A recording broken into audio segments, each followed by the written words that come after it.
Os assinantes do Observador têm acesso antecipado a todos os episódios desta série, já disponíveis em observador.pt.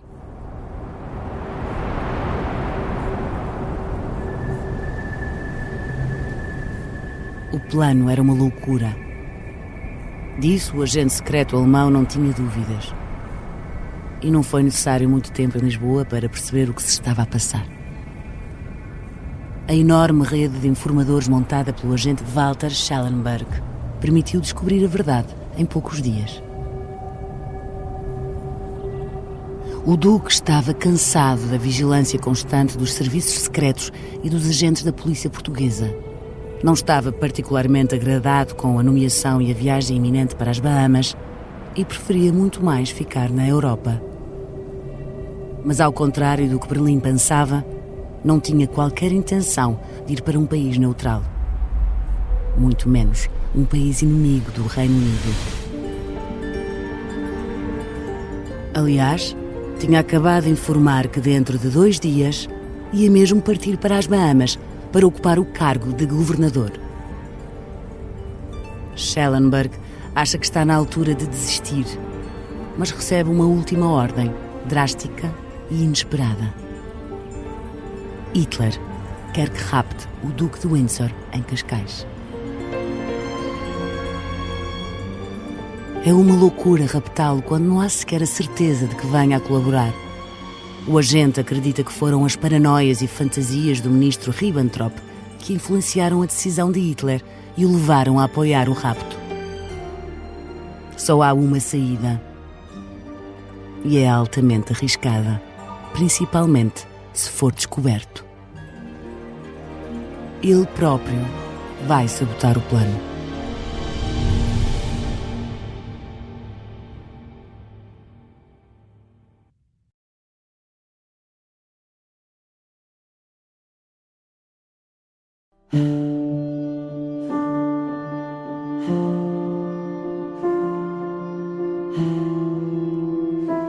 Ninguém pode falhar se não tiver oportunidade de falhar.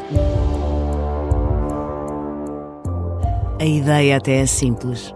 Se o alemão quer sabotar os planos de Berlim, a única coisa que tem de fazer é transformá-los numa missão impossível. Mas para isso, vai precisar da ajuda da polícia portuguesa. A medida mais urgente será garantir que a segurança à volta dos Duques de Windsor, que já é apertada, seja ainda mais reforçada, ao ponto de não haver mesmo qualquer hipótese de alguém chegar até ao Duque. Quando fosse questionado sobre isso mais tarde pelos superiores, Schellenberg poderia sempre atribuir as culpas à polícia política e alegar que a PVDE teria agido a mando dos britânicos. O plano do agente alemão até vai dar resultado, mas Berlim não desiste. Quando o rapto falhar, os alemães vão de fazer uma última tentativa desesperada. Vão abrir o jogo com o Duque, a poucas horas da partida. E para isso, um português será fundamental: o banqueiro Ricardo Espírito Santo.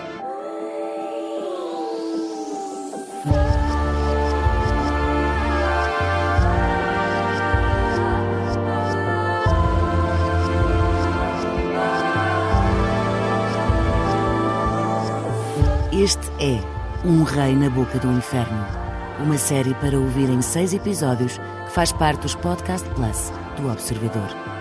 É narrada por mim, Soraya Chaves, com banda sonora original de Cláudia Pascoal.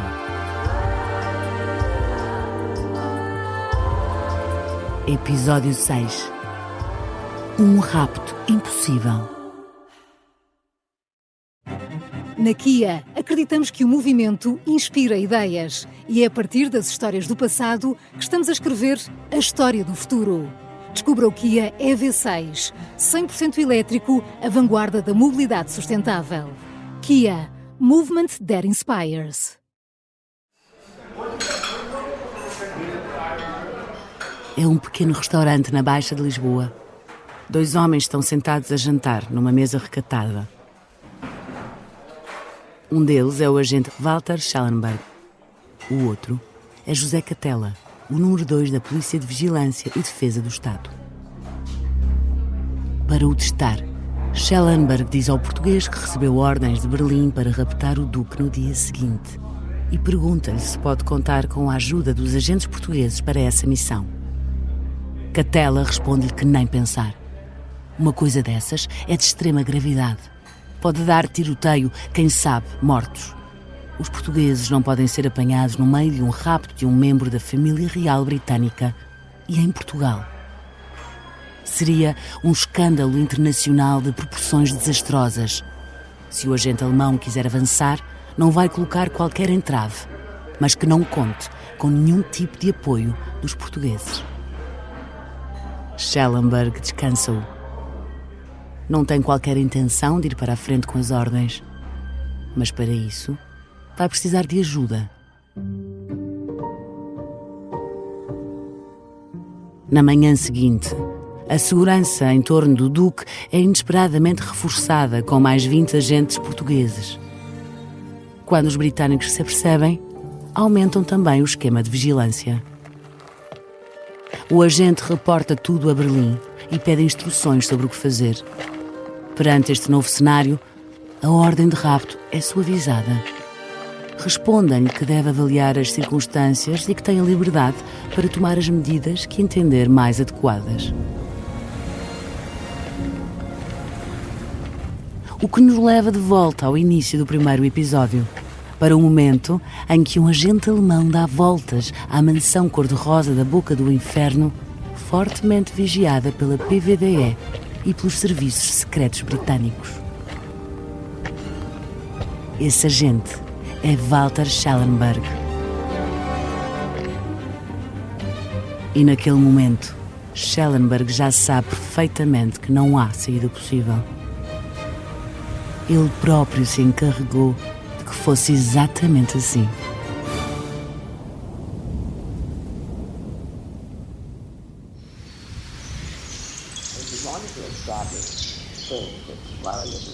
É meio-dia de 31 de julho de 1940. Nos jardins da Casa da Boca do Inferno, em Cascais, o Duque de Windsor está à conversa com uma jornalista francesa. Suzanne Chantal tem o exclusivo de uma entrevista com os duques, que será publicada no Diário de Notícias, já depois de saírem de Portugal. A jornalista nota que Eduardo parece agora mais descansado do que à chegada. Escreve que traz mais alegria nos olhos. Fuma cachimbo enquanto vai desviando a atenção para a porta que dá acesso ao jardim, à espera da chegada da duquesa. Enquanto aguarda, o Duque aproveita para elogiar Portugal, um país em paz e em franco progresso. E Lisboa, que está agora mais povoada de estrangeiros do que qualquer outra cidade do mundo. Wallace já desce, entretanto, os degraus que dão acesso ao terraço. A jornalista descreve-a como aquela que fez do mais poderoso soberano do mundo um príncipe errante. O rosto pálido, os olhos de um azul luminoso, um vestido branco às riscas, também azuis. Anos depois, a duquesa daria mesmo nome a uma tonalidade desta cor. Vão chamar-lhe o Azul Wallace. Os duques parecem aliviados depois de 4 semanas intensas e angustiantes. Quando a conversa com a jornalista termina, o carro já espera por eles. Está pronto para partir para Lisboa.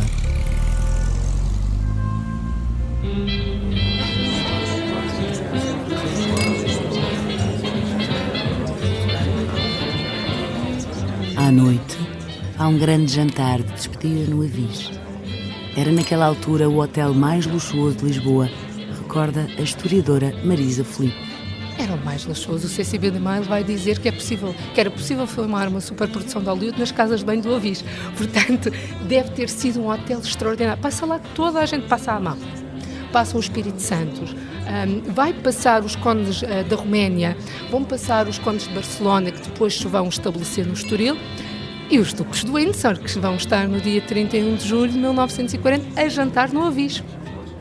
Toda a alta sociedade está na festa do Avis. Empresários, embaixadores, aristocratas. Ricardo Espírito Santo e a mulher também não faltam. Por volta da meia-noite, o banqueiro recebe uma mensagem. O embaixador alemão quer falar com ele.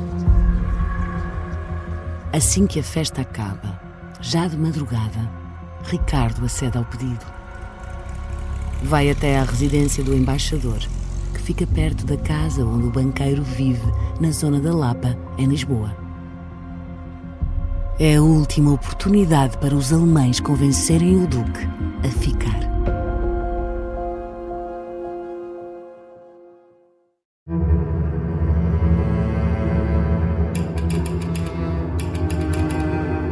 O telegrama tinha chegado de Berlim para o embaixador alemão em Lisboa nesse mesmo dia. Vinha de Ribbentrop. O ministro dos Negócios Estrangeiros quer abrir finalmente o jogo com o Duque de Windsor e pede ao embaixador que seja o amigo, o banqueiro português, a fazê-lo. A ideia é que peça a Ricardo para fazer um último apelo ao Duque e transmitir uma mensagem em nome da Alemanha. Berlim deseja forçar a paz a todo o custo e Eduardo deve estar preparado para o momento em que isso acontecer. O banqueiro deverá fazer todos os esforços para tentar ainda travar a partida do Duque para as Bahamas. Ribbentrop sugere que, se isso não for possível, Ricardo Espírito Santo proponha ao Duque que se mantenha em contacto para futuras negociações.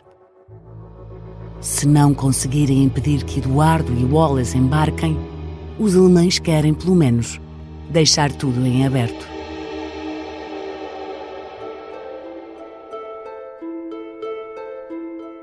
Só 2 pessoas poderiam confirmar o que se passou realmente na manhã de 1 de agosto, o último dia dos duques em Portugal.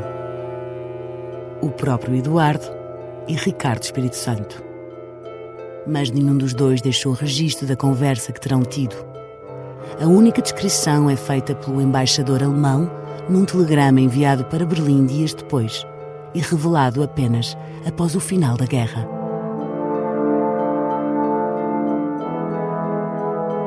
O embaixador escreve que todos os esforços para manter o Duque na Europa foram em vão, mas garante que o banqueiro chegou mesmo a abordá-lo com a mensagem dos alemães na manhã do último dia em Portugal.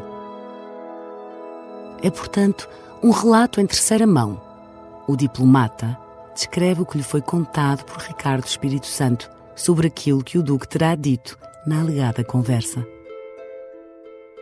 Segundo o relato do diplomata, que era amigo pessoal do banqueiro, o Duque terá afirmado estar de acordo com Hitler na necessidade de uma aliança e até estava convencido de que, se tivesse continuado como rei, a guerra nunca tinha chegado a começar.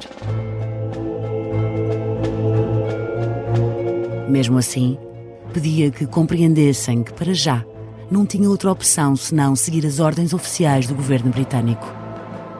Ainda não era a altura de assumir qualquer tipo de posição pública.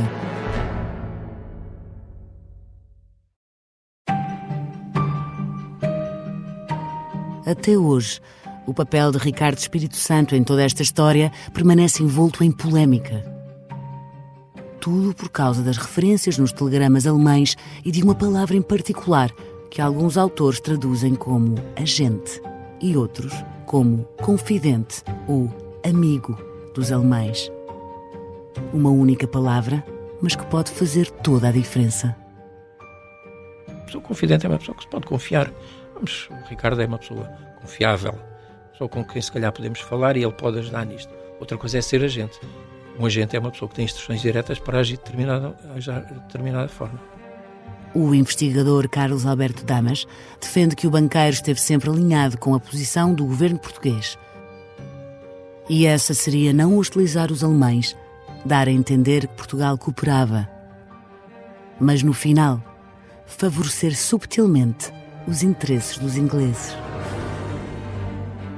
Mesmo que para isso fosse preciso fingir que se entrava no jogo dos alemães.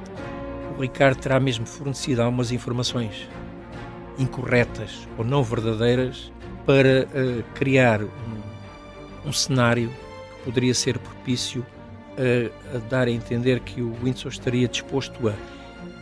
Dizem documentação diplomática e também a informação da família, que isto era mais a criação de um ambiente falso, uma bolha, para os alemães se irem entretendo, enquanto os ingleses iam preparando, digamos, tudo o resto para pôr em Windsor onde queriam.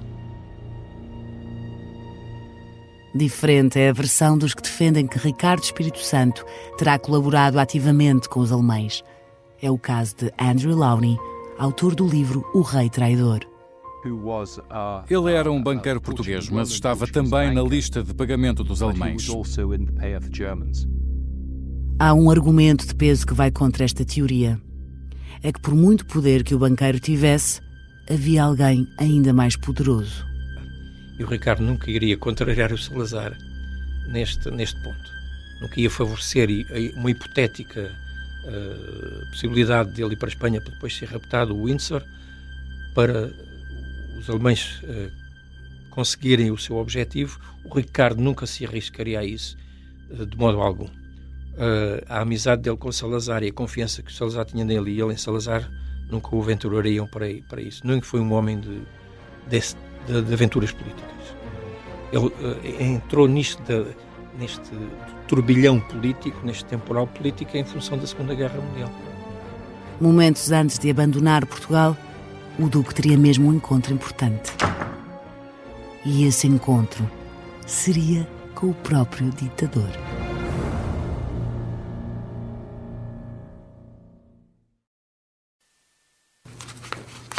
No dia 1 de agosto, Salazar escreve na agenda pessoal que Ricardo Espírito Santo lhe telefonou e pediu para receber o Duque de Windsor durante a tarde. Segundo a agenda, o encontro acontece por volta das 5, em casa do presidente do Conselho. Sobre o que terão conversado, Salazar deixou apenas umas notas telegráficas na agenda.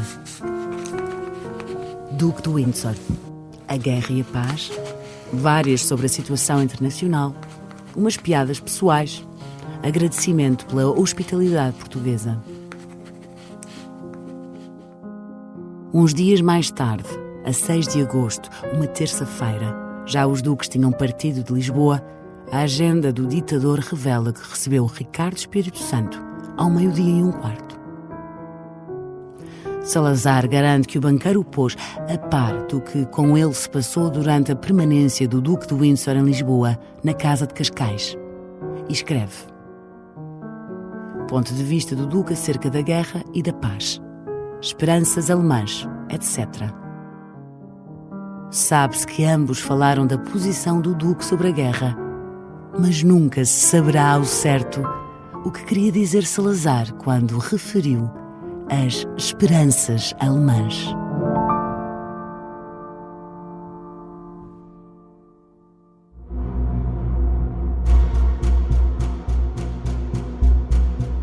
As últimas horas antes da partida dos duques foram tudo menos tranquilas.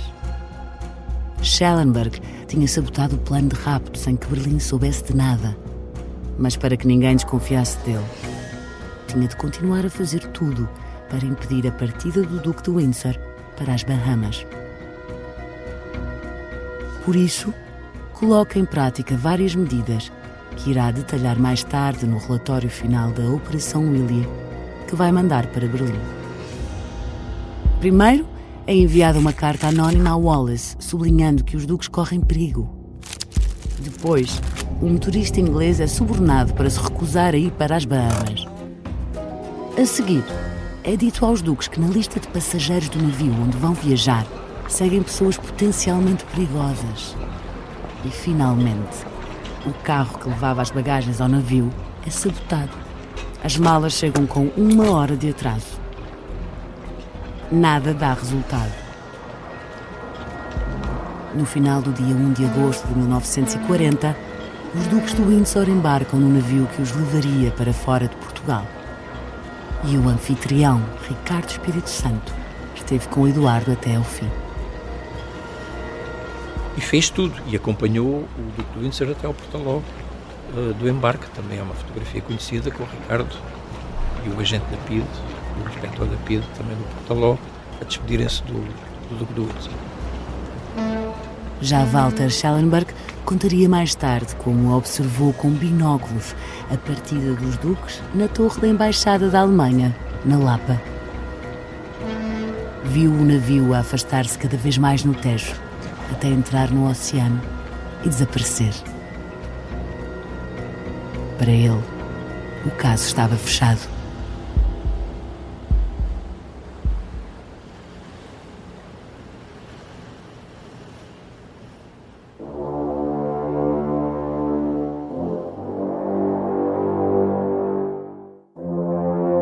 No mesmo dia em que o Duque sai de Portugal, Hitler assina a Diretiva 17. É uma ordem que autoriza o ataque aéreo em larga escala à Grã-Bretanha. Andrew Lawney acredita que é possível que Hitler tenha adiado essa decisão na expectativa de ver o que iria acontecer em Lisboa. Isso sugere que Hitler atrasou o ataque aéreo à Grã-Bretanha enquanto estas negociações com o Duque estavam a decorrer. Pode ser uma coincidência, mas também pode ser muito revelador que o dia a seguir à saída do Duque de Portugal é o dia em que a batalha pela Grã-Bretanha começa.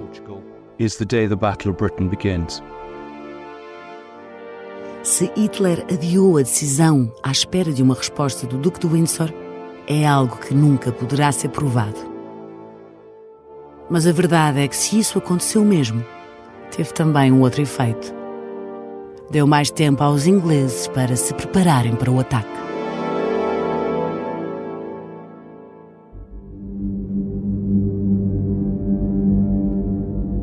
Até hoje, persistem as dúvidas sobre o que se passou realmente durante o mês que o Duque de Windsor passou em Cascais.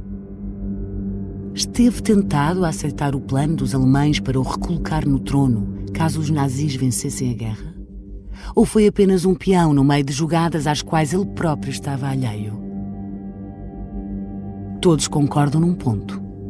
O Duque era indiscreto. Estava amargurado com a família e com o governo britânico por nunca terem reconhecido o estatuto real da mulher, Wallis Simpson, e não raras vezes falava demasiado em eventos sociais, recorda Carlos Alberto Damas. Tudo o que dizia, se ouvia, tudo, mesmo em Cascais, na piscina, ele falava, dizia confidências, cometia inconfidências, mesmo naquelas ligações, digamos, dos aristocratas ou dos banqueiros, aquela elite social que rondava ali o Ricardo Espírito Santo na piscina e naquele ambiente de Cascais, ele terá cometido muitas inconfidências, daquelas petite histoire e aí ele revelou sempre uma faceta muito pouco adulta. O problema, afirma o historiador britânico Alexander Larman, é que muitas dessas inconfidências iam demasiado longe. E no limite, se interpretadas literalmente, podiam ser vistas como uma traição ao próprio país. Eduardo ia a estes jantares, festas e coquetéis e ele não conseguia realmente aguentar a bebida. Era um dos problemas dele. Se lhe dessemos álcool, coquetéis, o que quer que fosse, ele começava a ficar muito falador. E acho que nessas alturas o que ele dizia estava a ser transmitido para os alemães. Ele falava sobre como o irmão era horrível, sobre como a Grã-Bretanha estava a combater na guerra errada, porque ele nunca acreditou que deveríamos estar a combater contra Hitler. Por isso, sabemos que ele disse coisas que podiam ser contadas como traição.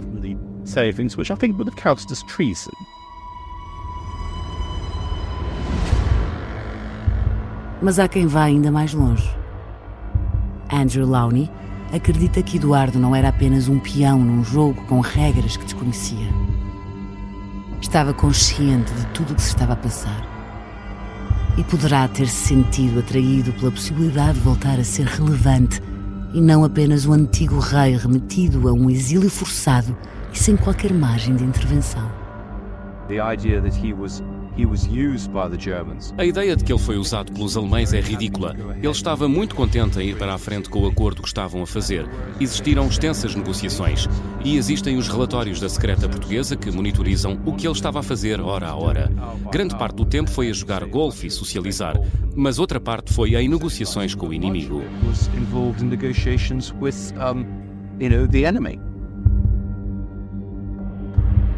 Jane Margaret Tippett discorda dessa versão. A arquivista e historiadora norte-americana, uma das autoras mais recentes a escrever sobre o Duque de Windsor, diz que as alegadas provas contra Eduardo não passam de relatos indiretos em segunda ou terceira mão. Bem, penso que muito disso é alimentado por especulação e não por factos. Quanto ao interesse de Eduardo em colaborar ou até mesmo regressar à Inglaterra como uma espécie de rei fantoche de Hitler, não há nenhum material em primeira mão que prove isso. Uma das coisas que as pessoas que promovem estas teorias não gostam de sublinhar é que estes documentos são basicamente informação em terceira mão. O que Eduardo diz é dito a um agente alemão que reporta isso a alguém, que por sua vez reporta a alguém que envia um telegrama a Joachim von Ribbentrop. De certa forma, é apenas diz que disse. So, in a sense, they are Chinese whispers.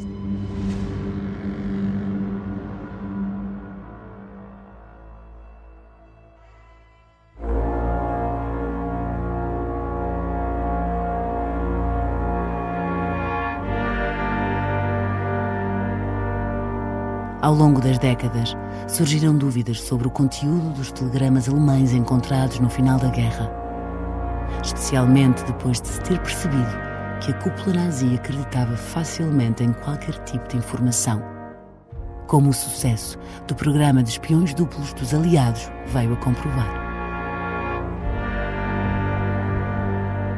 O investigador Carlos Alberto Damas acredita que muitas das informações enviadas pelos embaixadores nos telegramas iam ao encontro do que Berlim queria ouvir.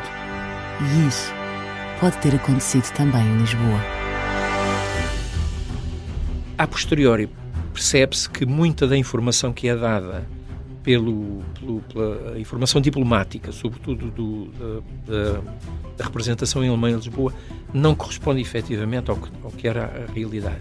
Eram mais intenções de agradar ou de sugerir que algo poderia ser desenvolvido se viesse informação, instruções superiores para avançarem neste campo, do que a realidade.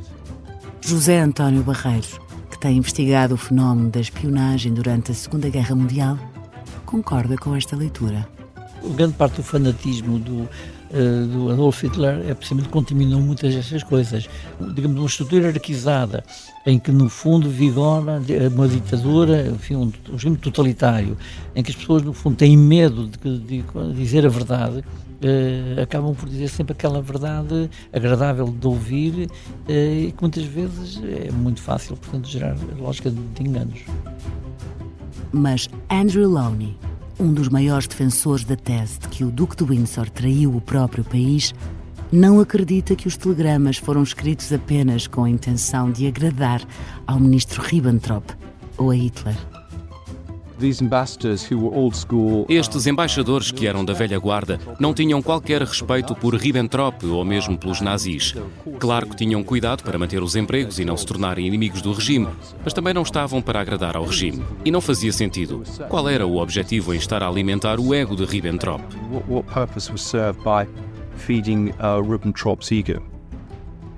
Os defensores desta ideia argumentam ainda que, mesmo depois de ter decidido partir de Lisboa e aceitar as condições do governo britânico, os contactos entre o Duque e os nazis não pararam.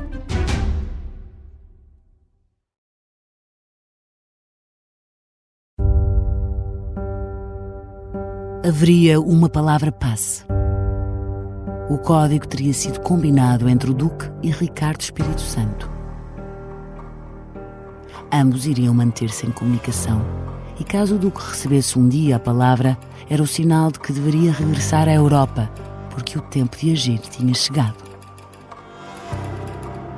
É esta a história contada pelo embaixador alemão em Lisboa, no telegrama enviado para Berlim depois da partida dos duques.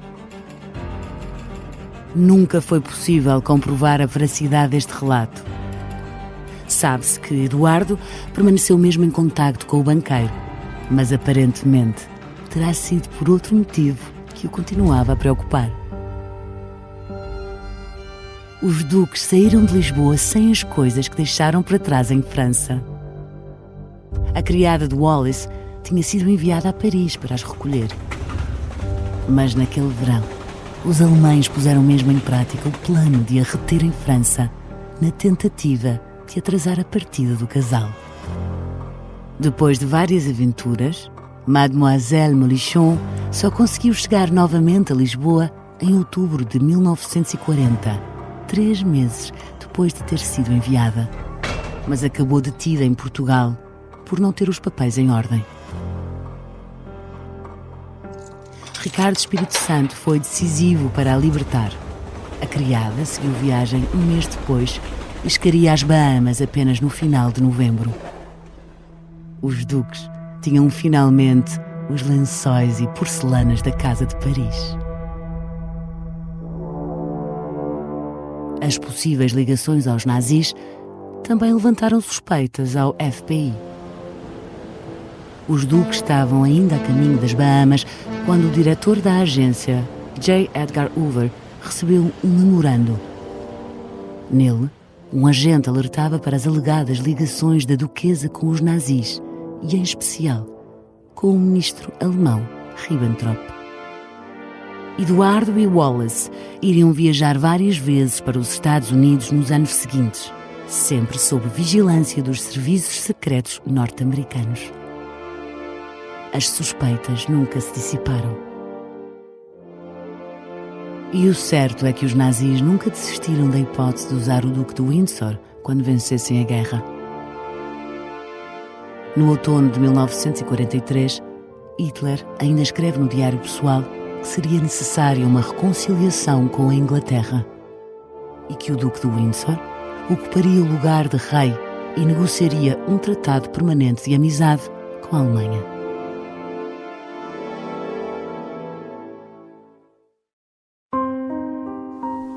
Now these Bahama Islands, to which I've been appointed governor. Os duques estiveram nas Bahamas até a guerra acabar. Em 1945, mudaram-se de novo para a França, onde permaneceram até ao final da vida. Eduardo regressou algumas vezes à Inglaterra, mas não de forma definitiva. E a família real nunca aceitou Wallis Simpson. In a special RAF flight from France, a VC-10 brings the Duke of Windsor's body. The Duke returns with pomp and acceptance in death which he never had in life, since giving up the throne 35 years ago. Isso só mudou quando Eduardo morreu em 1972, aos 77 anos. Pela primeira vez, Wallis Simpson foi convidada a ir a Londres para estar presente no funeral e, pela primeira vez, foi recebida pela família real britânica. O que significa que só depois de morrer é que o Duque conseguiu aquilo que quis durante toda a vida: o reconhecimento oficial da mulher pela qual abdicou do trono.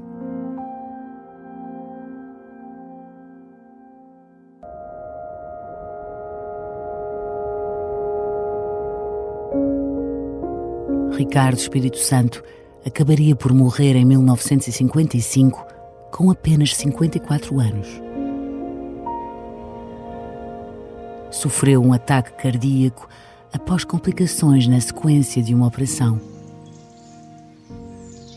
A casa cor-de-rosa da Boca do Inferno ficou com a mulher do banqueiro e mais tarde com a filha mais velha, recorda um dos netos, José Maria Ricciardi. Depois a minha avó ficou lá a viver.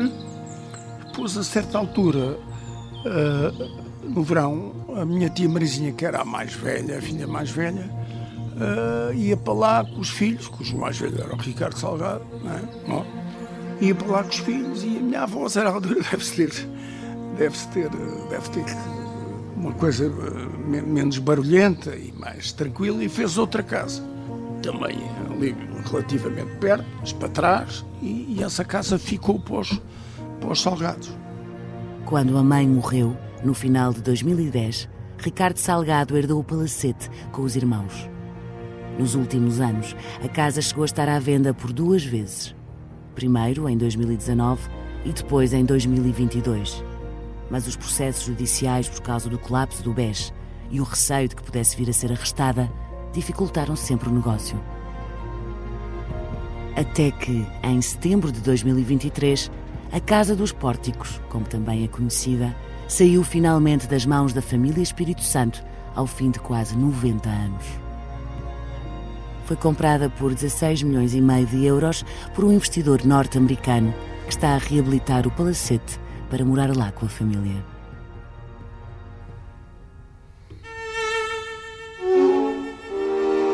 Enquanto Ricardo Espírito Santo foi vivo, pela casa de verão do banqueiro passaram reis e príncipes no exílio, embaixadores, políticos e artistas.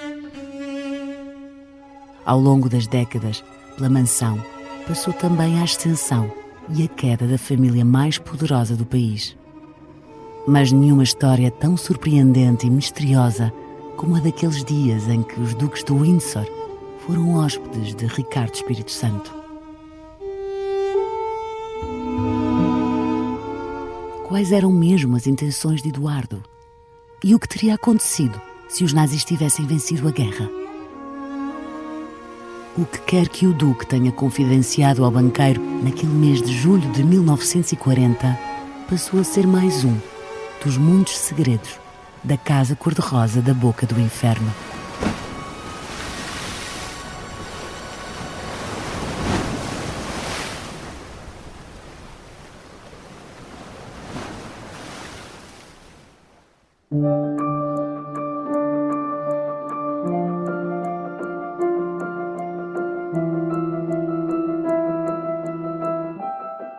Um Rei na Boca do Inferno é uma série em 6 episódios e faz parte dos Podcast Plus do Observador.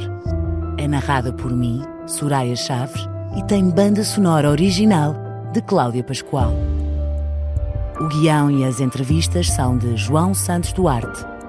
A sonoplastia deste episódio é de Artur Costa. O design gráfico é de Miguel Ferrazo Cabral. A edição é de Tânia Pereirinha e João Santos Duarte. A coordenação é de Miguel Pinheiro, Filomena Martins, Pedro Jorge Castro, Ricardo Conceição e Sara Antunes de Oliveira. Neste episódio, ouvimos sons retirados do YouTube. Podcast Plus do Observador é mais do que um podcast.